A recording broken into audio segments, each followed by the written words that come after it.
All right, well, welcome back to VOTech Simplified Live. This is normally on Tuesdays, every Tuesday at 5 p.m. 5 p.m. Eastern, 2 p.m. Pacific. And we had a tech problem with my ISP this week, and they've replaced a bunch of equipment, monitor stuff. I've been running streams for 17 hours last night overnight, working great, working today for multiple hours, and we'll see if it works, okay? And we're going to talk about D-Reverb in RX11, which is super cool.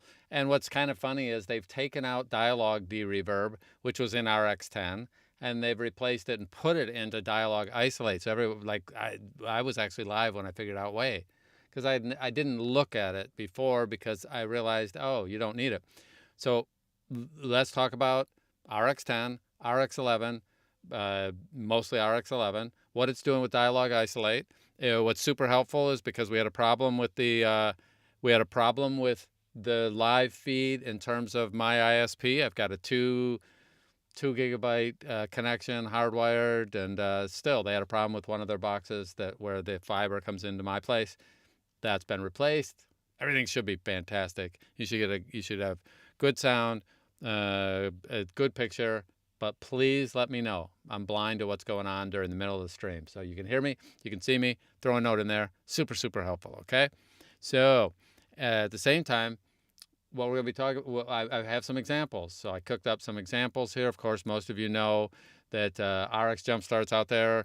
And if you really want to know how RX works and have it working great for voiceover, then you'll want this course. Check that out. Subscribe to the channel, all that good stuff. But let's talk about RX11. So I created some, when I did the first looks on RX, there's a whole video on first looks that I did, and I had some samples. And what I did was I took the same samples and I upgraded them for this demo. And because we're talking about reverb, I wanted to make sure that the reverb was happening, and so if you saw the other one, if you didn't, yeah, when we're done with this, you can go look at the first looks one. But I took them and checked this out. I added a ton of reverb to this in different formats, one small, medium, large, or different, and made sure that I had some good voice with reverb, and then I have some real world examples. But let's play this first so you hear what it sounds like coming out of the DAW. And John, thank you. Sounds great. Appreciate that. So last time it was sounding okay, but we had the picture freeze up, and currently it's telling me everything's healthy, healthy, healthy. But if you see something that isn't healthy, I want to hear about it. Okay. So thanks, John. Super helpful. Check out this sample here. We're recording a demo for RX11 here, and I wanted some files that I could work on. And I have a fan that's on. Use this generator to put some hum into here. I have a fan that's oscillating and some hum things going on. I started a tone generator in the background. I have an oscillating fan. So what I'd like to know, I hope that you can hear the reverb. The second one especially is pretty extreme. Turned on RX11 and used this generator. And this one has some hum in it, and you're going to see the hum. One of the things that happens is when you have a good spectrogram, like when you look at this, and I'm sitting in the DAW here, nobody can tell that there's some hum there. They just can't tell. If they knew what to look for, then maybe they would notice that there's some extra noise in there because this one little section here is thicker than it should be. But still, most people would not get the fact that there's hum in here because just looking at it, you can't tell. And in this one, I have a tone generator that has a constantly changing hum, and it's changing, so I have that there. Anyways, some good examples, and then I have some real world things that people have sent me. We'll check those out here in just a second. So I'm gonna now, these were the original samples. Now I'll show them to you in RX. We're gonna compare the D-Reverb here, which is the one from RX10 to RX11. Originally, when I put together this demo, I was thinking that I needed to go back and forth between 10 and 11. I realized, wait a minute, in 11, you still have the D-Reverb tool. This is in both, RX Standard and in RX Advanced. So it is in Standard. It has been there for a while, the D-Reverb tool. So you can always use this. This is far superior. It does more. This is in RX11. This is my new favorite tool. I love this thing. I've been testing crazy numbers. It's wild. Okay, I really like this. So I'm going to show you, and we're going to take that. So here's the original fan that we talked about. And what I did was I set up an oscillating fan in the background to create some noise. And then on top of that, I've added reverb. So we have reverb, we have fan noise. Oh, thanks, John, of a very clear reverb. Glad you can hear that there. So let's listen to it in RX. We're recording a demo for RX11 here, and I wanted some files that I could work on. And I have a fan that's on in the background, and the fan is oscillating. So that one's oscillating fan. So I have noise. And so one of the things that it wasn't obvious to me in the beginning, and I thought about it later, was reverb is in some ways is noise. All right. In our world, it's noise. It's a distraction. Technically, it's not noise. Matter of fact, there is no such thing as noise. Noise is just sound. What is amazing is over time, iZotope and a guy named Alexei and their team has figured out and taught the machines.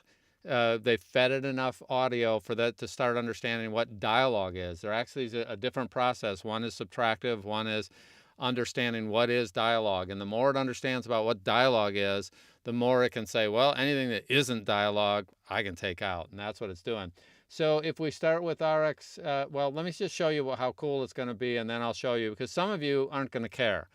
If you have RX11, then you don't need to figure out whether RX10 is worth having. And I am going to recommend anybody that has noise, if you have reverb that you're going to take out, if you have background noise that is changing, then RX11 is a no-brainer. It's absolutely worth it, because dialogue isolate can now do some things that just weren't possible in the past, and do it quite gracefully. It's pretty amazing what it can do without being a brain surgeon or knowing everything about it. It just works really, really well. And if you have the coursework, then I've got a module that will be coming out talking about it. So it's pretty cool. But I'll just show you, because a lot of you are not going to care about this. This is an old tool. This would be like saying, hey, today I have a screwdriver, and it's a power screwdriver. It's a screw gun, and it can back screws out. It can put screws in quickly and easily. If you have an air fryer, all right, hey, my kids bought me an air fryer here for Christmas. And now we're 4 months later, 5 months later. Yeah, I don't know how many months. I'll probably work on that too. Air fryer is really cool. I've been using. I reheated some pancakes, and it's fantastic. Now my kids were telling us for at least a year, hey, get an air fryer. We never did, so hey, someone bought. We got it for Christmas. Okay, it's taking us months to transition. Well, same thing with this. Can you use the old tools? Of course you can. Do you want to use the old tools? Okay, if that's all you have, if all you have is a screwdriver, then use the screwdriver, and it can work just fine. But when you have modern tools and modern appliances and some of the cool stuff, sometimes it's just easier. If you have a Vitamix, by the way, and you're making smoothies, it just does a better job than any of the blenders that are out there. It's kind of crazy. But so this is kind of the Vitamix. This is the top of the line stuff. This is cool stuff. But I don't just want to be cool. What I really care about is doing less effort and getting better quality sound. That's number one. So watch this. Now, I have this very interesting thing. You can take this and turn off the voice and turn off the noise and just listen to the reverb. Okay? I didn't think about this one, but we'll listen to this. We're recording a demo for... I'll do preview, by the way. A couple little... I'm going to do this on all the things. Preview and bypass, preview, bypass. There's two buttons down here at the bottom. There's a preview and a bypass. And when it's playing in preview mode, then you are hearing the audio running through. And then obviously when I choose bypass, it's going and turning off all the processing so we can hear it back and forth. So check this out. So here we are, preview. We're recording a demo for RX11 here, and I want some files that I could work on. Bypass. And I have a fan that's on in the background.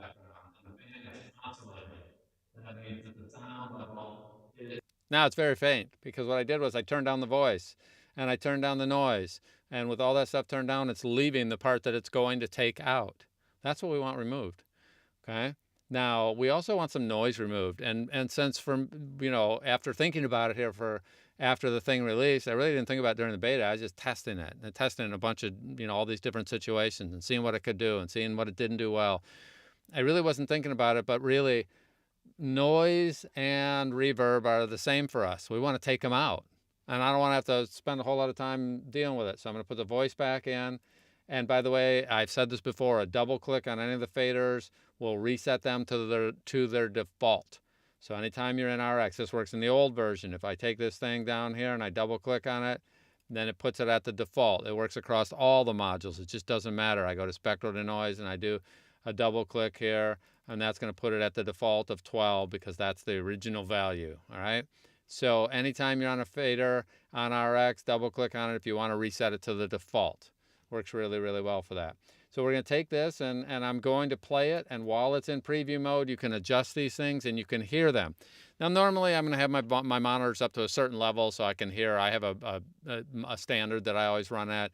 And most of us are listening to things too loud. And if you have on headphones, I guarantee you, almost everyone's listening too loud. And it's not everybody. It took me years to figure out, hey, I don't need to listen that loud. And when you listen a little quieter, it's more like what the real world is. So too many people listen to stuff too loud, but check this out.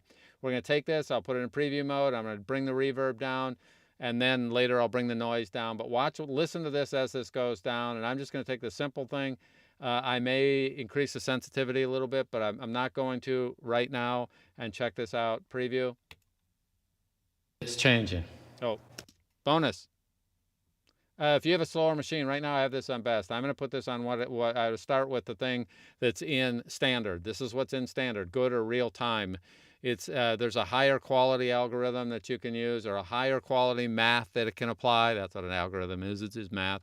And that's in advanced. So I'm going to use the one that's in standard because it's still amazing, even though the other one is better. And then we'll also talk about real world usage, because sometimes people are like, oh, well, it got 98% or 99% of the reverb out and it missed a spot. It's like, well, okay, record in a place that's doesn't have reverb. All right, that would be the right thing to do. And if you have your own space, you better not have reverb. This is for when you're recording other places, other times, things like that. Oh, my personal live is blurring. You know what that is, John? Somehow I installed a bunch of camera software from Logitech, and they have like 3 different things that control the camera, and one of them turned on autofocus, and so as I move around it refocuses, and I can't figure out which one of the apps, and I got to go through all of them, get them all up, and say, shut the heck up, because I had it to where it wasn't refocusing. So it's just refocusing. That's what's going on. Yep. But me being blurry, hey, who cares? Hopefully you'll hear this well. So check this out. We're going to preview it. Real time. I'm going to bring down the reverb like this in the process. And what you're going to see is I get to a certain point and the reverb is just basically gone. Okay? And then we could render it and it'll look a little different. And then we'll bring down the noise. But check this out. Okay? Start here at 0, double click, preview.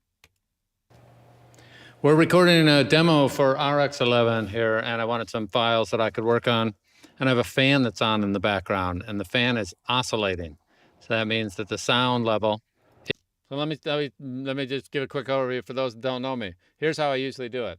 I will start at nothing. I will pick a spot. All right, how much do you do? I got no clue, nor do you. It doesn't really matter. What I do is I pick a spot. I go to where, yeah, that's pretty good. I'll usually go beyond it, and then work my way back and get the minimum amount I can to where it still sounds good. And in the real world, a lot of times it does not have to be perfect, meaning our users are not listening for reverb. They're distracted when it's there. It makes us harder to be understood if I have reverb. But it is not something that they are listening for to begin with. That means if it is not there in the very beginning, then they're not going to hear it. And if it happens here in my dialogue, nah, they're not going to hear it. If it's a very small amount, what will happen is they'll where they start to hear it is right after I have a pause and I'm going to take a break. For example, if I do this, I could work on. Oh, and I can show you that really. Studio One makes that super easy. As I stop, listen to this. I had to put some hum into here. Hear that? Continue to reverb when I'm done. And some hum. That's actually the reverb in Studio One, the tools turned on RX11 and used it. Okay, if there's reverb, it keeps going because that's the way it would work in the real world. As soon as you stop, it doesn't just stop. So depending on the recording, depending on how someone mic'd it, depending on a whole bunch of factors, there will be more or less afterward. Well, before this right here, there's no reverb because no one picks up on that. There's just noise in the background. And then I'll tell you one more little bonus secret that almost nobody knows but you and me. Okay, so don't tell anybody. There's a little plus sign here. And depending on what's going on, this is the buffer length. If you're on a slower computer, you need to have more buffer so that it can go ahead and do some read ahead. And you'll even see when it's in preview mode, there's a little red thing running ahead of our actual point, and that's this buffer. And you can adjust it. And matter of fact, one of the things that people have just not noticed, that's been there for years. I've used this for years. So by default, this D-Reverb is at 0.5 seconds. There's times where on some machines, I'll turn that up. If your machine is stuttering because it doesn't have enough information, doesn't have enough processor power during these previews, you can go ahead, excuse me, and you can use that little plus sign. That helps things. So watch this, preview. We're recording a demo for RX11 here, and I wanted some files that I could work on. And I have a fan that's on in the background, and the fan is oscillating. So that means, so that right there probably gives me enough. I've taken out the reverb, and I haven't taken out the noise, so I still can hear that fan in the background. That would bother me. So of course, if I were today in this demo, if I'm only working on reverb, fine, that'll work. But I have to admit, to be able to do this and bring down the noise in the background so that now you get this sort of effect right here. We're recording a demo for RX11 here, and I wanted some files that I could work on. And I have a fan that's on in the background, and the fan is oscillating. So that means that the sound level, so it's changing. So what you hear right there is that, yep, when you're taking out some reverb, you almost always want to take out some noise. They work as a team. They work great. And I hope you can tell that that sounds good. All right? Yeah, bourbon makes me look blurry. Probably would improve my appearance if other people are drinking bourbon. Okay. So now, this works really well. And I'm not even on the quote, best algorithm. So what I am going to do is I'm going to take this, and if I run it, and then I save it, and then I pull it, there's a whole nother factor. If I have a situation where I have reverb, a lot of times I'm not in my location, and probably 90% of the time, I'm not working on an audiobook, because it makes no sense to record a whole audiobook in a place that has reverb, because now I have hours and hours and hours worth of audio that I need to take out the reverb. Can you do it? Yes, you can with this tool. It's pretty amazing. You can put it in a batch. You could let it do it all in the background. But I'm going to fix my space if I'm recording something that's going to be hours. Where this is just absolute gold, unbelievable, is if I'm recording in an alternate space, I'm in a hotel room, I'm traveling, I'm recording a live situation, then I can go ahead and take out the reverb and take out the noise all in one. And it's also dealing with changing noise. It's not just noise that's all one. But if I render this, and you can see, watch this, I'm going to just render the whole thing right here. And when I render it, this will get a little bit darker. And you'll see all that went away or minimized, and now I can play it just straight up, and here it is. We're recording a demo for RX11 here, and I wanted some files that I could work on. And I have a fan that's on in the background, and the fan is oscillating. And you can't hear that oscillating fan now. You can't hear any of that. So now I'm going to undo that. And then for those people that wanted to say, well, all right, can you use RX10 still for D-Reverb? Yes, you can.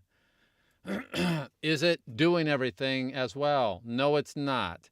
But first thing is, most people, this took me years to figure out. I used this D-Reverb originally, and the first few experiences I had with it were not good. And I learned some things about it after the fact that I said, if I had known that, it's a lot better. So I'll show them to you so you know them if you're going to use this. Having now done and processed a crazy number of files, I would not use this tool if I have 11. 11 is it's easier, but it does a better job. The technology has just moved up a whole notch. It's where I would want to be. But if I need to, there's a couple tricks to this that most people don't know. Number one, you need to train it on somewhere between 10 and 30 seconds worth of audio. You don't need 40 minutes. You don't want to do the whole file. That takes forever. But there's a little learn button here. And just like a good denoiser that's taking out static type noise, you end up using this learn. So you're going to highlight something. Rule number one, if you can have some space before the dialogue starts, it does much better. And then when you're done, if you can have some space afterward, it does much better. And I just tripped over time and figured out that, you know what? Whatever the learn is doing, starting off with like if I start here and go to here, I do not get the same kind of repair I get as if I start a second or so before it and end after it, and then just go learn. So just trust me on that, but you can try it yourself. And what it does is it sets all these different things. Now, if you have fantastic ears and you have a great playback system and you're probably not on headphones, I mean, it's easier on good quality studio monitors in a quiet space, you can do this. And just, I'm gonna let you preview that here so you can hear it, and I'll bypass it. We're recording a demo for RX11 here, and I wanted some files that I could work on. And I have a fan that's on in the background, and the fan is oscillating. So that means that the sound...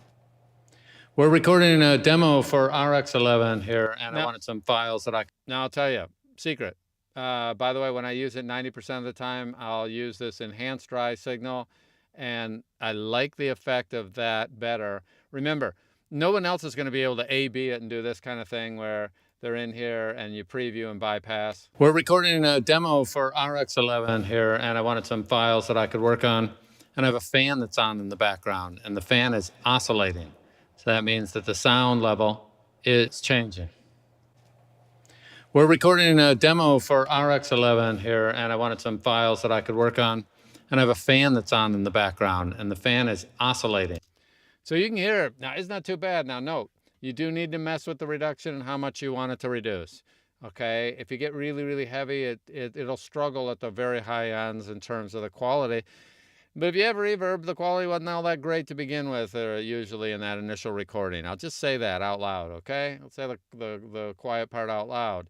You didn't start with the perfect, great situation, and this really can do a decent job. But depending on the source audio, sometimes it does much better, and then I could play an example where it does a horrible job. There is too much. There's a certain point where it's too much for it, and then one of the things that happens, depending on the speaker, depending on how well they were mic'd, depending on how consistent they were with their mic technique, meaning they didn't get close and further away all the time, and there wasn't all these other variables. Like a lot of times, after I've done this, then I almost always have to denoise, and that's a separate step. So I'm going to do two things. It's going to take me more time. I have more places for something to go wrong, but it does work.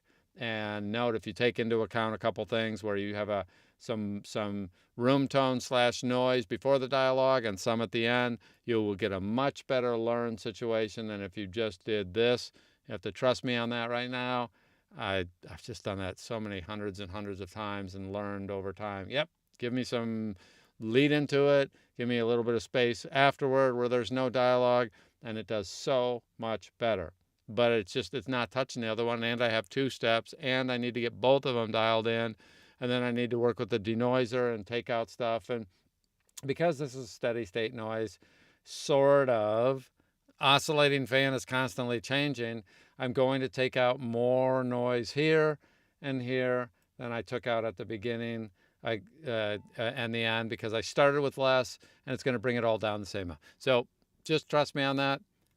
This does work. Okay, then I'll give you another example. Let's try this other one where I have more reverb here, but I have a hum that's running through this one. So I have the same thing again, where I'm going to take this and I'm going to learn. And if I had a perfect real world, then I would like to have more after it's done. I'd like to have maybe a second or so when it's done. If you can get a second after it's done, if you can get a second or two before it starts, before you do the learn process, I just learned that one. And because the hum is extensive in there, it's got a lot of reverb on the low end in this particular one. You can see it's making some decisions there. And check this out. And now I've added a hum in the background. I just turned on RX11 and used this generator to put some hum into here. I have a fan that's oscillating and some hum. And now I've added a hum in the background. I just turned on RX11 and used this generator to put some hum into here. I have a fan that's oscillating and some hum. And now I've added a hum in the background. Now, so that's okay, but check out the same thing with the new tools. So I'm going to go through and find dialogue isolate.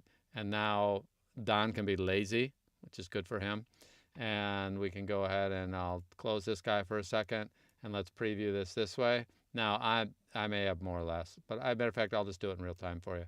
So I'm going to dial out we'll preview. And now I've added a hum in the background. I just turned on RX11 and used this generator to put some hum into here. I have a fan that's oscillating and some hum. And now I've added a hum in the background. I just turned on RX11 and used this generator to put some hum into here. I have a fan that's oscillating and some hum. And now I've added a hum in the background. It's a far superior fix with a lot less work, and it's a lot easier, and it handles more variables and more things that are changing. Okay, so can you do it in RX10? Yep. If you really need though D-Reverb on a regular basis, then this tool is amazing, much better, much more refined. And the cool thing is they are continuing. It is just different than when people in the old days used to handwrite code. When you handwrite code, the big dilemma for them is if they make a change, they create side effect bugs that are situations that they both don't know about, and they can create regressions that are pretty interesting.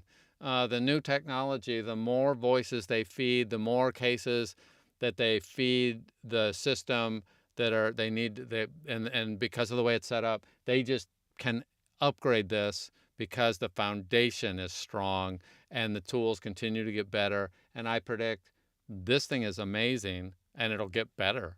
I mean, it's crazy. It's crazy good. So get this. Now, any other, oh, cool. The stream so far is not, all my control panels here say that it's all working really nice in terms of that stuff. So be sure to let me know. I can't tell on my end, but you can tell. So let me know, okay?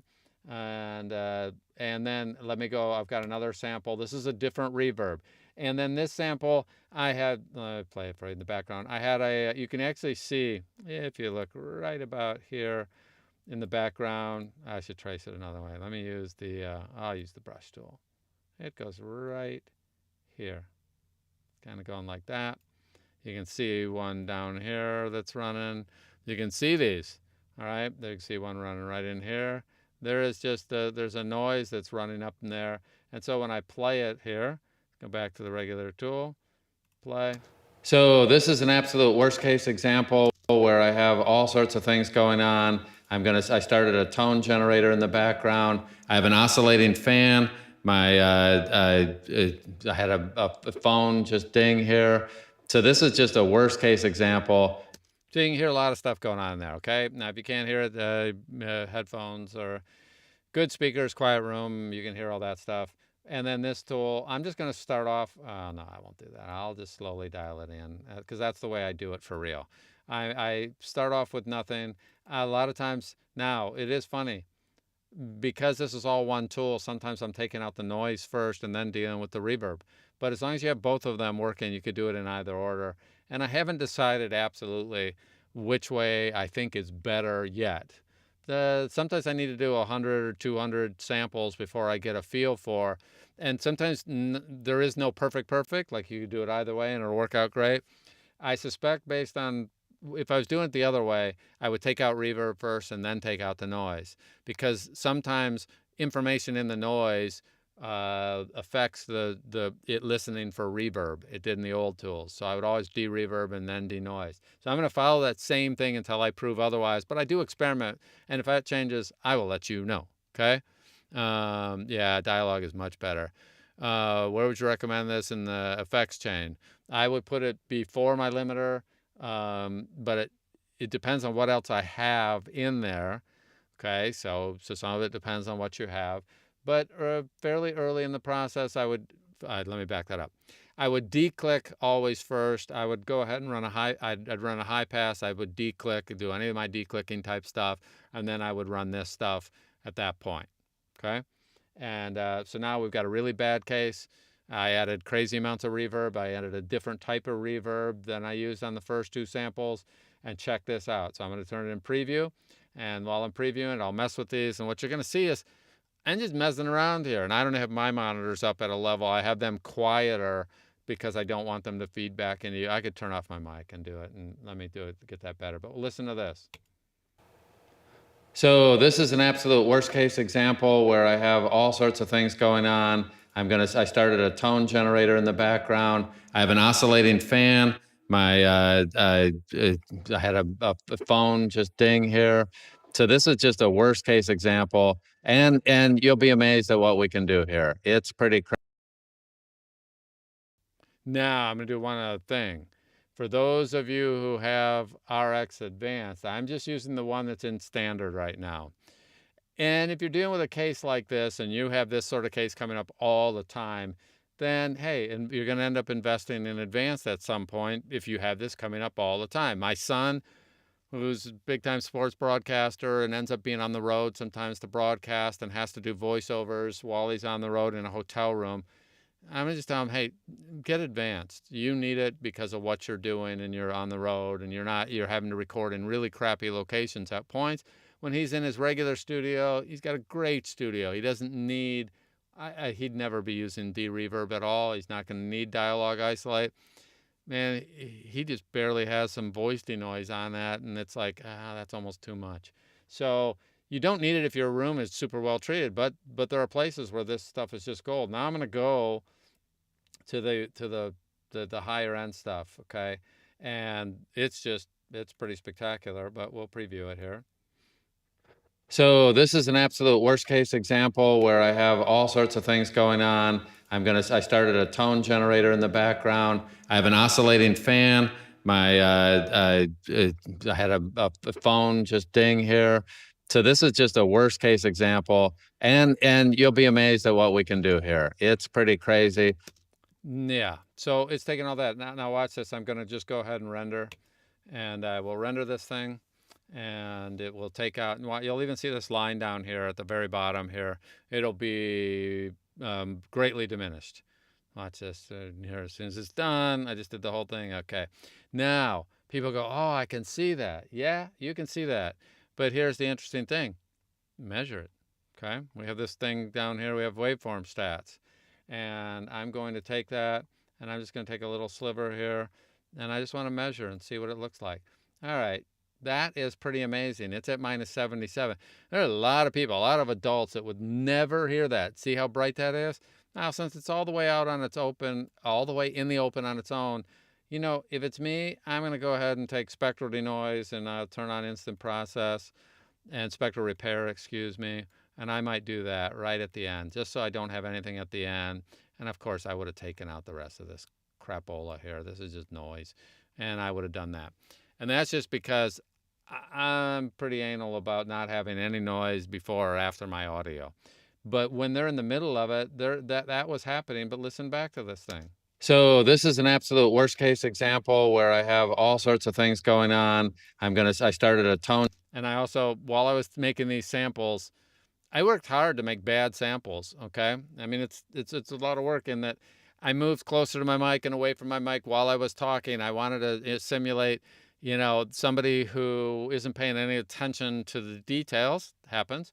And I got closer to my mic. I backed off on my mic. I did all these things to make sure you'll hear it. It kind of drives me crazy, in a sense. If it were real world, I would be bothered by the fact that my mic technique is so bad on this. And if someone sent me audio like this, we'd have a little discussion that says, hey, by the way, you know, if you get a chance, your goal is to be relatively in the same spot of your mic, and don't be moving super close, and don't do stuff like this and then back off. And because you can hear it, and I hear it all day long. And I did it a couple times in here where I moved close to the mic and moved away from it and got louder and quieter. And so if you're not careful, you go, he's got distortion in there. No, it's bad mic technique, okay? I did it on purpose because I needed a bad thing to try out this stuff. Example where I have all sorts of things going on. I started a tone generator in the background. I have an oscillating fan. See, there I got really close to the mic. So don't do not think that RX just messed it up. That was me, all right? I can mess it up all by myself, and I did.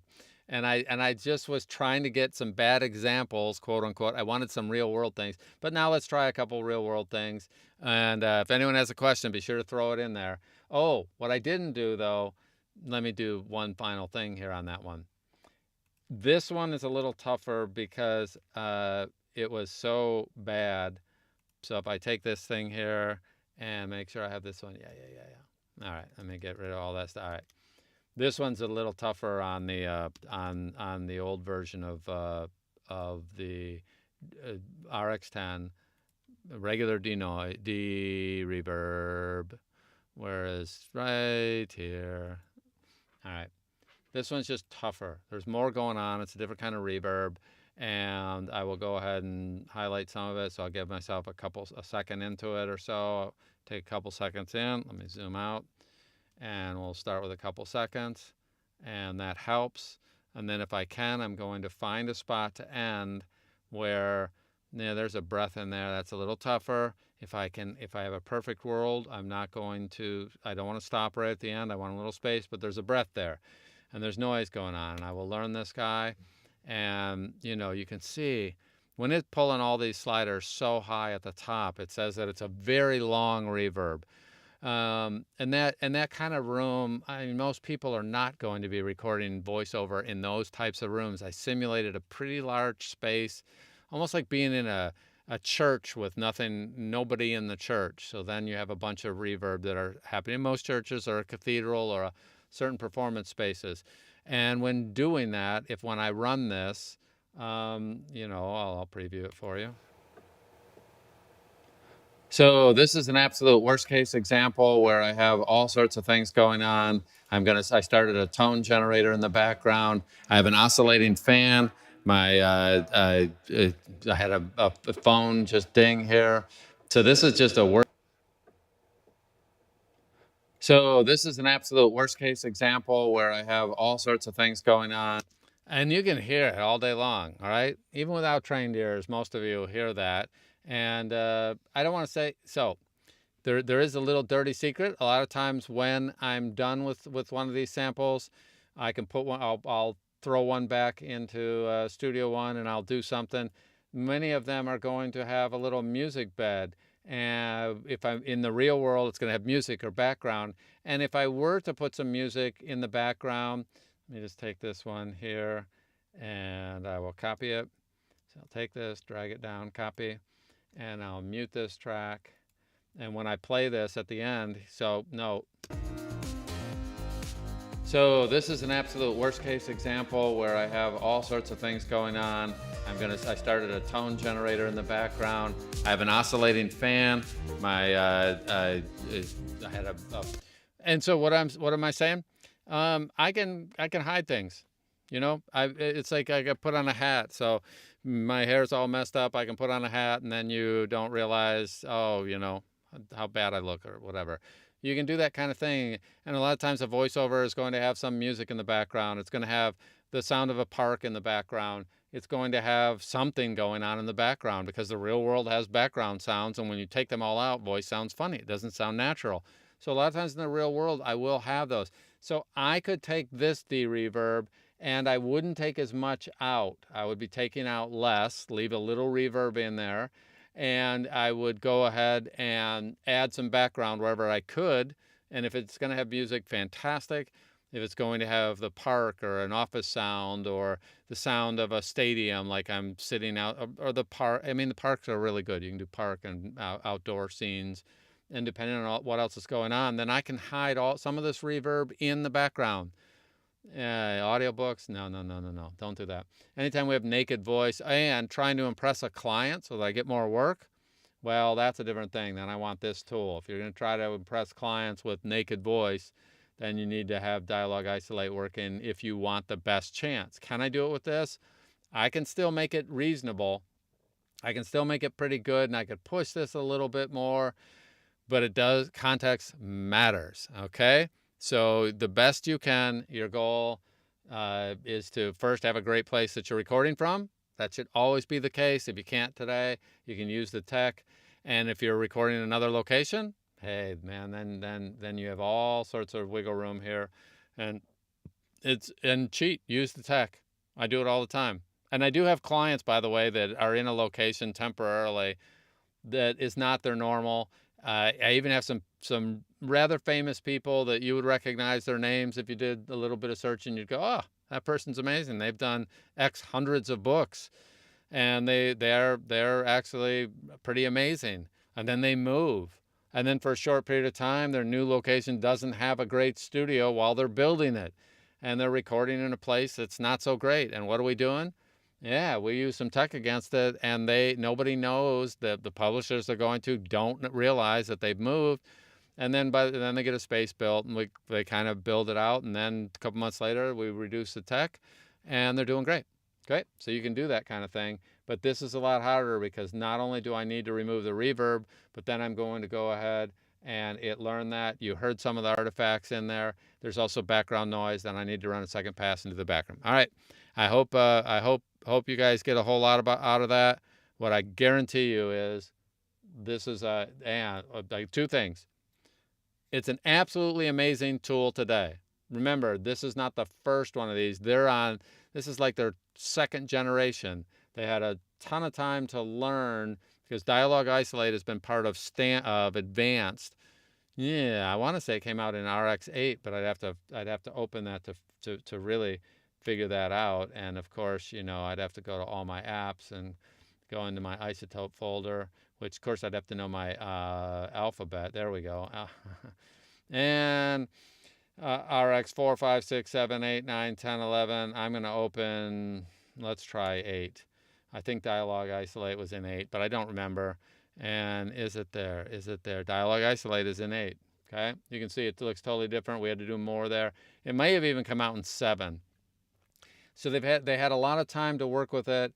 And I don't believe any of this was, somebody hand-coded all this, I believe. I'm not, don't quote me on that. But point being that they've had substantial time, 4 or 5 years to work with this and figure out how to make it do a good job. And then this is just a whole nother generation. And when they go generations like that, where they move to a new generation and some modern tools, they're able to do so much more. And the brain surgeons behind this, foundationally, they have been building a foundation so that they can advance this tech at a rate that I'll be blown away if anybody can keep up with them. So people are going to want this tool and what they come out with next because of the foundation they built. This is really cool. It's good stuff. Great place to start if you're just getting in the ecosystem. Grab it. And then I have to do a session on spectrograms because, Audition has a spectrogram, Audacity has a spectrogram, a bunch of things have spectrograms, so spectrograms are not that big of a deal on one hand. This spectrogram is not like all the others, and people just flat out don't get it. They think they're all the same. If you really want to understand or have your voiceover without understanding anything, I got it step-by-step going on in the Jumpstart where you can have all this stuff dialed in without needing to know a whole bunch of details. And of course, it's on sale. If you already have one of the previous versions, it's just 99 bucks to upgrade to it. So that's worth doing. If you have advanced, it's more. Advanced is always more. There's a bunch more it can do. I think it's $299 for the upgrade. And then if you have elements, there's an upgrade deal as well. You can get it from Sweetwater. You can get it from a lot of other places. Oh, and I didn't tell you, if you are using advanced, okay, because the dirty secret here, and I don't tell anybody, is that if I really were working on something important, I have more control available to me in watching how the tool works. Going on. And when I'm previewing it, you will see. I started a tone generator I have the ability to tune this thing, and nobody knows. I mean, people just don't realize that that's there, and it's just a little triangle there, and it's kind of hidden. And no one knows about this one either, and it's been here for years. There's a little thing called advanced settings, but you better really know what you're doing when you get here. They always get a kick out of the names. They had to come up with extreme, and then this is advanced plus extreme.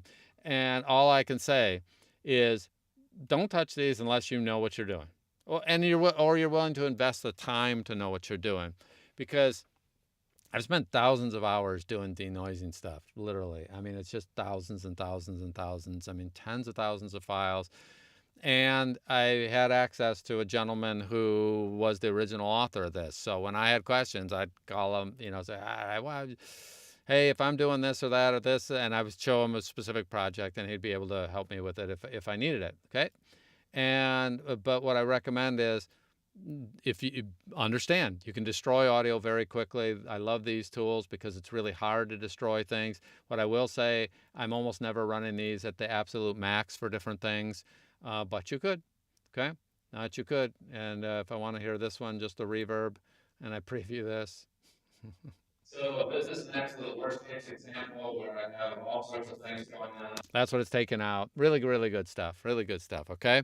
So if you have a question, if you have a comment, if you have something that you want to see, be sure to get it back to me. Normally these are on Tuesdays. I'm looking at my stream settings. I don't see any. I do not see any. All right. It did not, my dashboard stayed 100% clean, which tells me, so in theory, the video worked perfectly, the audio worked better, everything's working the way it should, and I'll be back next Tuesday with VOTech Simplified. We're constantly looking for a simpler way to make this happen so that you get both excellent sound and you can focus on your performance. Remember, Don started off working I was a musician, working in recording studios when I was a young guy. And what I know is that, sometimes I didn't have the perfect setup. My musical instruments weren't set up perfectly. But if the performance is strong, you can make up for all sorts of other things that aren't working as well. And you do not need to be experts on that. And as far as John, you said one of the updates, when am I updating the Jumpstart? It'll be over the next month. I'm not, yeah. As soon as I possibly can, it will be up there, but it'll be over the next month. And so anybody who buys the Jumpstart, you'll get all the new stuff coming in free. And if I miss something and you want me to go over something, I'll add it to the Jumpstart. Bunch of good stuff coming that way. So be sure to get the Jumpstart. It's inexpensive, but it will give you some. Here's the funny thing. You don't have to pay some engineer. You don't have to pay me to do it. If you want, now you can. I've done that for 1,000 people. But if you have the Jumpstart, you can do it yourself, and you'll understand just enough to make the most of the tools, okay? You do not need to be an expert, but if you have a grounding. I don't need to be the best driver in the world to drive safe. I can just, with some principles, I can be a better driver, have better situational awareness. I'm not going to be a race car driver. I'm not going to be a professional driver. What I want to do is be safe, end up not hurting anybody else, not getting in an accident myself, see some situations in advance. But I'm not going to be an expert at driving. I'm not going to aggressive driving school and, learning how to flip my car around and do all that kind of stuff. Hey, that'd be fun, potentially, but it's not what I'm going to do because, it's just, I don't need that. You don't need to know everything about it. And if you have the right tools, you can make your audio sound dramatically better. And then, of course, we're constantly working on a room. All right. You guys have a fantastic day, and I look forward to seeing you on the wires. Be sure to share this one. By the way, if you get a chance, share it in the different Facebook groups because I did it on the wrong day and I started it and we crashed and burned and I turned it off. Then so people don't know it even exists. Make comments in the Facebook group where I posted it because that gets it to more people. Comments on the YouTube stream. Be sure to subscribe. We even have a new thing where you can actually go ahead and send me money in the thing. You can send me $10 in the live stream now. So I just hope you're having a fantastic one. I'm more excited about this release than RX9 and RX10. Okay, I like those. They were an improvement. This one, some people don't realize how much of a home run they've hit, but they will over time. This will become more and more popular as people discover how darn good this release is. This is a kind of, in my mind, a milestone release, and it'll become the standard from which everything will only build from there. All right? Hope you're having a fantastic day. And as always, look forward to seeing you on the wire. See you next Tuesday. VOTech Simplified live. Same times as this one was, but on Tuesdays, every Tuesday. Check out me and Johnny with Heller Baarns. Ask Us Anything. Mostly audiobook focused, but some voiceover. But you can ask anything that you want then. And of course, see you soon. Bye.